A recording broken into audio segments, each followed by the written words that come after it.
Attacks and many others were made possible because of our extremely open immigration system, which fails to properly vet and screen the individuals or families coming into our country. We know that a lot of the rhetoric we've heard from Donald Trump has been seized on by terrorists, in particular ISIS, because they are looking to make this into a war against Islam.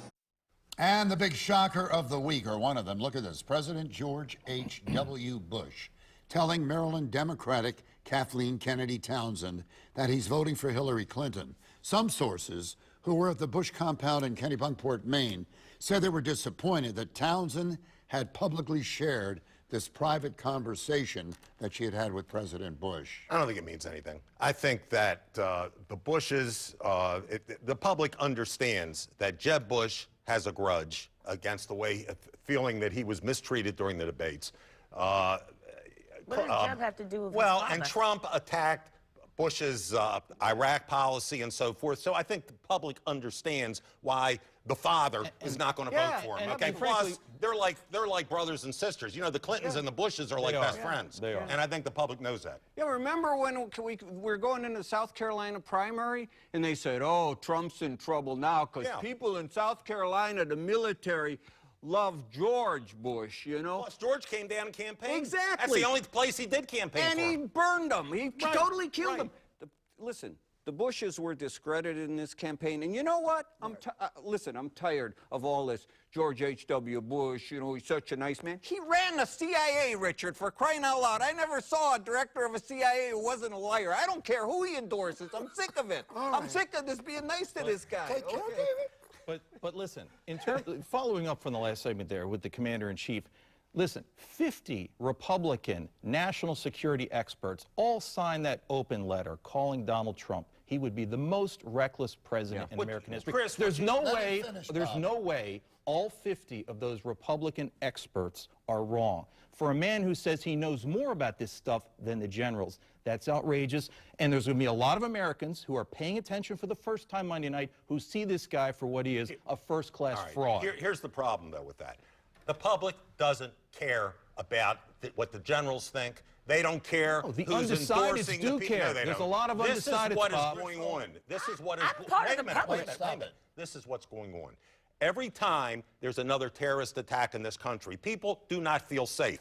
And what are the optics? You see, the President of the United States, instead of trying to capture terrorists, he wants to let them out of Gitmo and close it. He's still guy in less than 24 hours in New York. Matter. What's your point? My point is people are blaming Obama for what is You're going blaming on. Whether Obama. it's true No, or not, there are angry rating. people that want a change. Please stop, Catalina.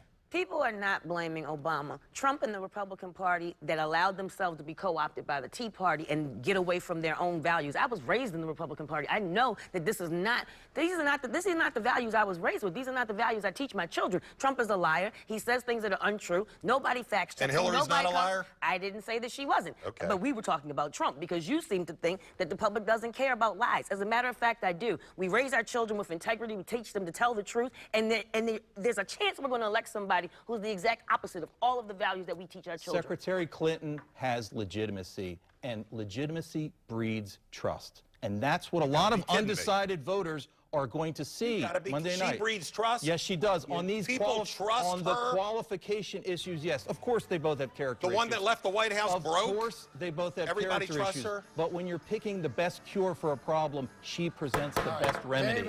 Let me say one thing about what Catalina said, because she raised something that I think is really important and is crucial to this election. The notion of moral authority. Neither of these candidates has moral authority, and that's really a problem. You know, of course it was PR, but we used to say, oh, you know, George Washington couldn't tell a lie, you know, and Honest Abe Lincoln. We wanted to at least believe there was a morality in the American character. In this election, with the two people who have the lowest trustworthy ratings in the history of keeping track of this in presidential elections. This is really something sad about America. It is. I mean, on each side. It is. Each side. I agree. And when Catalina says we raise our children not to lie and then we see it, that's really a problem for us as a nation. Let me prove But your it becomes point. a wash. Let me prove your point. It becomes a wash in this election. This is an anti-vote. This is an everybody who votes for Hillary is voting because they can't trust Trump. This lunatic can't Not let him everybody, in. but a lot. Most people that are voting for Trump, he's not their first pick. He's their 15th pick, okay? But they say, we can't let Hillary take the White House. It's an anti-vote on both sides. A couple of minutes left. I want to know what you guys are thinking about Lester Holt and how he will handle this. Somebody brought it up earlier. Look, I wouldn't want to be Lester Holt. I respect Lester Holt, but there is a vast, one of the most interesting things about Monday night is you have Bannon and the whole really right-wing, powerful social media team is going to be spinning this. And then on the left, you have the Media Matters and you have Correct the Record with Hillary Clinton, and that's a powerful force. Those two parties are going to be warring on Twitter, on Facebook, all over social media while it's going on and immediately after, trying to control the message. Yes, control the message. And whichever side feels that Holt wasn't harsh enough on their candidate, they're going to rip him. And Trump has more trolls on Twitter than Clinton does. I mean, I follow a lot of them just to see what they're talking about, but it's going to look on Twitter like he won the debate no matter what happens because there's more of them. The post-game will be better.